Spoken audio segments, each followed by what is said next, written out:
Bismillahirrahmanirrahim. Assalamu alaikum class 6. This is your second lecture of science. पहले lecture में हमने science skills का पढ़ा था और साइंस की जो ब्रांचेज हैं उनके सिर्फ नाम पढ़े थे. अब हम उनको थोड़ा सा डिटेल में पढ़ेंगे. So open page number 3. You have first branch, that is biology. Biology is the study of the living world around us.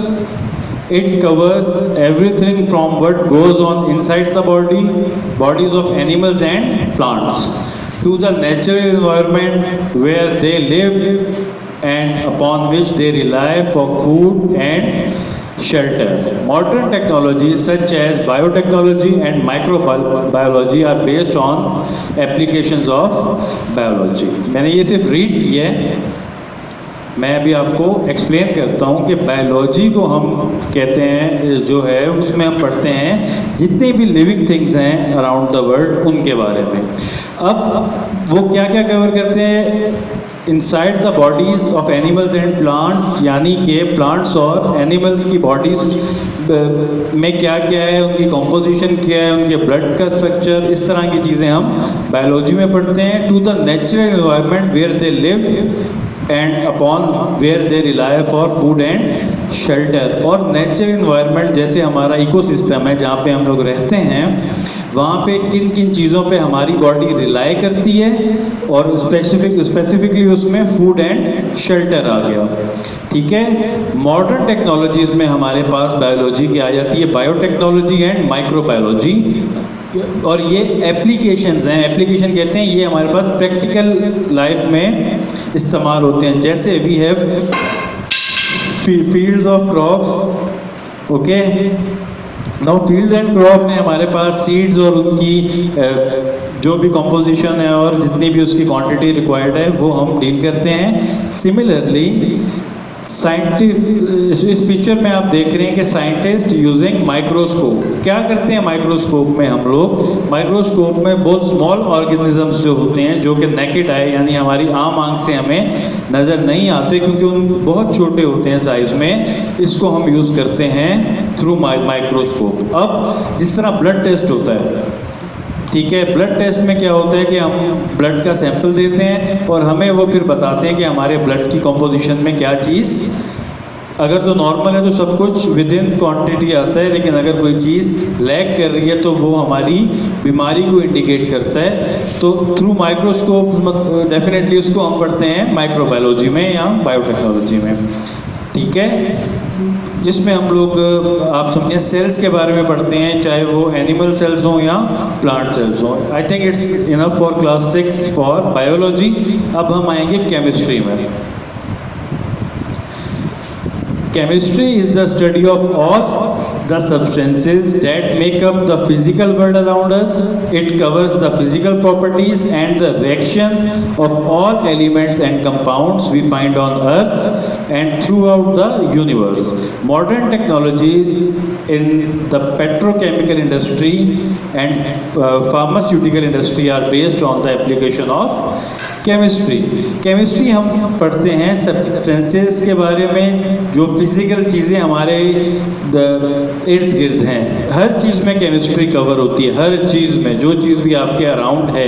अब उसकी वो फिज़िकल प्रॉपर्टीज़ के बारे में पढ़ते हैं. फिज़िकल प्रॉपर्टीज़ हैं जैसे ये एक बोर्ड है, किस चीज़ से बना हुआ है. फिज़िकल प्रॉपर्टीज़ के बारे में भी पढ़ते हैं और केमिकल प्रॉपर्टीज़ के बारे में भी हम पढ़ते हैं. तो इसकी कंपोजिशन क्या है, क्या क्या चीज़ें इसमें इस्तेमाल हुई हैं, ये सब हम केमिस्ट्री में पढ़ते हैं. और मॉडर्न टेक्नोलॉजी में हमारे पास आ गया पेट्रोकेमिकल इंडस्ट्री और फार्मास्यूटिकल. पेट्रोकेमिकल में आप समझ लें कि जिस तरह हमारे पास पॉलीविनाइल क्लोराइड वगैरह हैं, आपको मतलब वो 9th क्लास में जाकर ज़रा डिटेल में पढ़ेंगे. पॉलीमेरिक केमिस्ट्री होती है. और फार्मास्यूटिकल इंडस्ट्री जिसमें हमें मेडिसिन्स बनती हैं. अब मेडिसिन्स में केमिस्ट्री का बहुत ज़्यादा रोल है कि कौन सा एलिमेंट बनना है या सॉरी कौन सा आप कंपाउंड बना रहे हैं, कौन सा मिक्सचर इस्तेमाल करना है, कितना आप लोगों ने उसमें एसिड यूज़ करना है, ये सारी चीज़ें हम लोग डील करते हैं केमिस्ट्री में। ठीक है, आई थिंक इट्स क्लियर कि इतना ज़्यादा आप लोगों को अगर डिफ़िकल्ट लग रहा हुआ तो आप मुझसे पोर्टल के थ्रू पूछ सकते हैं। अब हम इसकी थर्ड ब्रांच पढ़ेंगे जो कि नेक्स्ट पेज पे है, that is physics. Next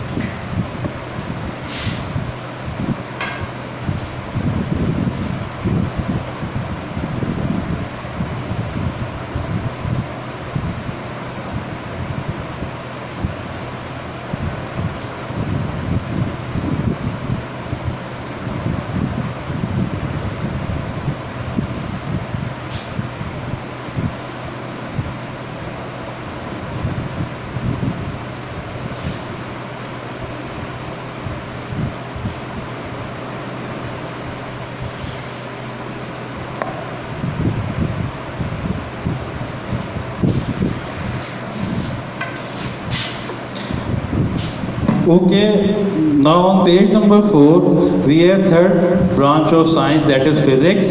Physics is the study of physical world around us. It covers everything from the nature of the tiny particles that make up atoms to the laws that control the galaxies as they move through the universe.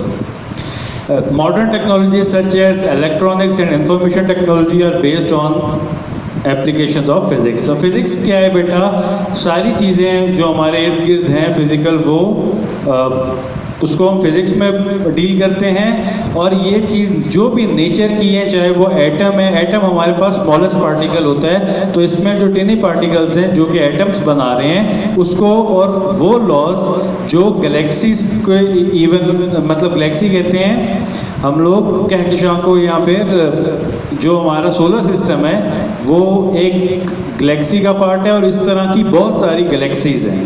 ठीक है, तो जो astronomical चीज़ें होती हैं या जो heavenly bodies होती हैं जिसमें सन मून, ये सारी चीज़ें जो हम रीड करते हैं या इनके बारे में रिसर्च करते हैं वो हम कवर करते हैं फिज़िक्स की ब्रांच, मतलब फिज़िक्स ब्रांच में।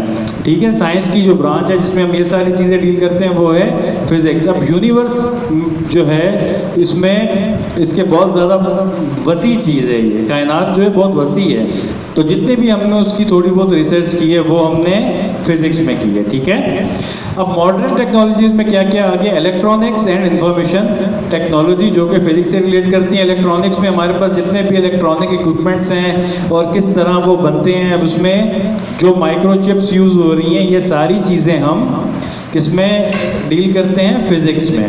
क्लियर है? यस।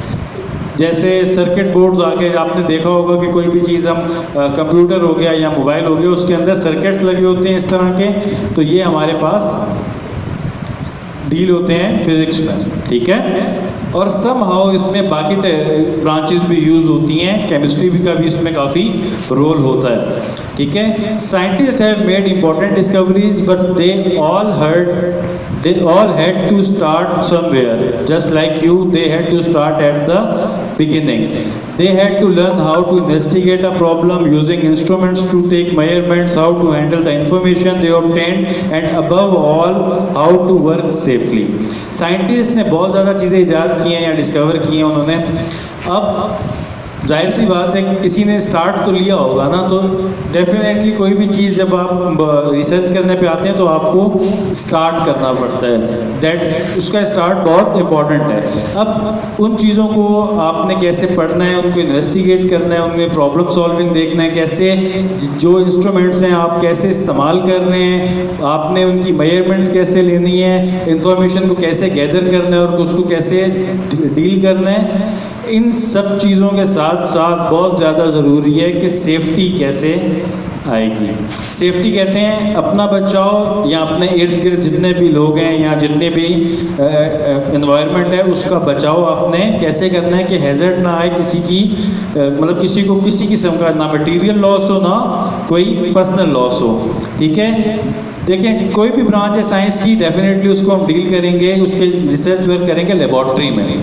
लेबॉर्ट्री में काम करते हुए हमें काफ़ी इंस्ट्रूमेंट्स भी देखने पड़ते हैं, एसिड्स भी होते हैं उसमें, और काफ़ी ऐसी चीज़ें भी होती हैं, मिक्सचर्स होते हैं जो कि हेल्थ के लिए अच्छे नहीं होते, तो उसके लिए हमें प्रिकॉशंस लेने पड़ते हैं, एहतियाती तदाबीर लेनी पड़ती हैं। जैसे अभी कोरोना है, हमें गवर्नमेंट क्या कहती है कि आप मास्क पहने और हैंड सैनिटाइज़र यूज़ करें। इसी तरह हमें सेफ्टी के लिए जब भी लैब में जाना होता है तो काफ़ी चीज़ें प्रिकॉशंस के तौर पे लेनी पड़ती हैं। A science laboratory can be a very dangerous place, बहुत ज़्यादा डेंजरस हो सकती है। Whenever you are working in a science laboratory, it is vital that you work safely both for your own sake and that of everyone else in your class. जब भी आप laboratory में या lab में जाएंगे science की, तो आपने बहुत एहतियात से काम करना है और अपनी जो सेफ्टी के साथ साथ आपने अपने क्लास फेलोज़ की भी सेफ्टी का ख्याल रखना है। It is therefore important to have a set of safety rules.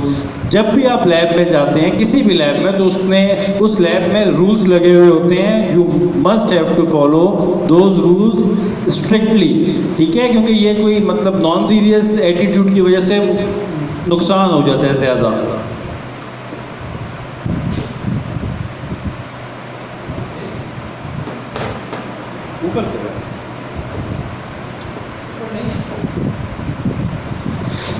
Look carefully at the pictures given on the right side. Spot as many difference between them as you can, then write a safety rule for each of them. Write your rules positively by starting with do, always and you should. दो तस्वीरें दी हुई हैं, दोनों तस्वीरों में आप में students का एटीट्यूड नज़र आ रहा है, ठीक है। आपने इन दोनों पिक्चर्स को देखते हुए खुद रूल सेट करने हैं, जो वर्ड्स आपने यूज़ करने हैं, do, always and you should, ठीक है। मैं आपको एक आध एग्जांपल भी दे दूंगा। अब देखें दोनों तस्वीरों में फ़र्क क्या है। इसके अंदर नॉन सीरियस एटीट्यूड है बच्चों का, बच्चों ने कोई सेफ्टी या पर्सनल प्रोटेक्टिव इक्विपमेंट इस्तेमाल नहीं किए हुए, इधर फायर लगी हुई है और ये नॉन सीरियस एटीट्यूड है, ना किसी ने यहाँ पे लैब कोट पहना हुआ है। और सेकंड पिक्चर में आप देखें, ठीक है, देखें इसने गॉगल्स पहने हुए आंखों की प्रोटेक्शन के लिए, लेकिन ऊपर किए हुए हैं, ये इसका तो मकसद ही पूरा नहीं हुआ। अब सेकंड पिक्चर में आप देखें, हर कोई सीरियस एटीट्यूड के साथ अटेंटिव होकर बैठा हुआ है, ठीक है।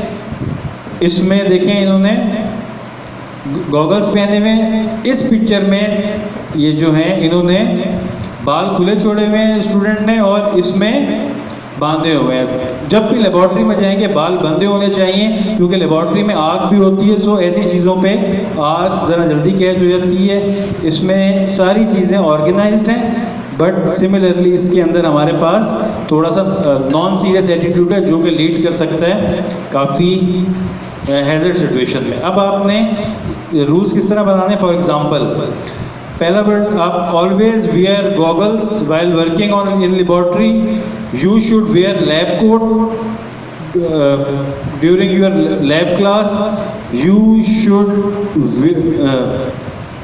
Where all your protective equipments जैसे गॉगल्स हैं, ग्लव्स हैं, या फिर हेलमेट तो नॉर्मली हम लोग इसमें इस्तेमाल नहीं करते, but helmet is also a protective equipment, ठीक है। अब देखें इस पिक्चर में इन्होंने ऑपरेटर्स का नीचे गिरे हुए हैं, किसी को कुछ पता ही नहीं है। ऑपरेटर्स के अंदर डेफिनेटली केमिकल्स भी होंगे। So write any 5 rules using these 3, ठीक है। अगर इसमें कोई प्रॉब्लम हो, डेफिनेटली जब आप स्कूल आएंगे तो हम आपको रूल्स प्रैक्टिकल भी दिखाएंगे और उन पे इम्प्लीमेंटेशन भी करवाएंगे, तो आपको आइडिया हो जाएगा। आज के लेक्चर के लिए इतना ही है। नेक्स्ट लेक्चर में इंशाल्लाह हम लोग आगे पढ़ेंगे, दैट इज़ टेकिंग मेजरमेंट्स। अपना ख्याल रखिएगा। अल्लाह हाफिज़।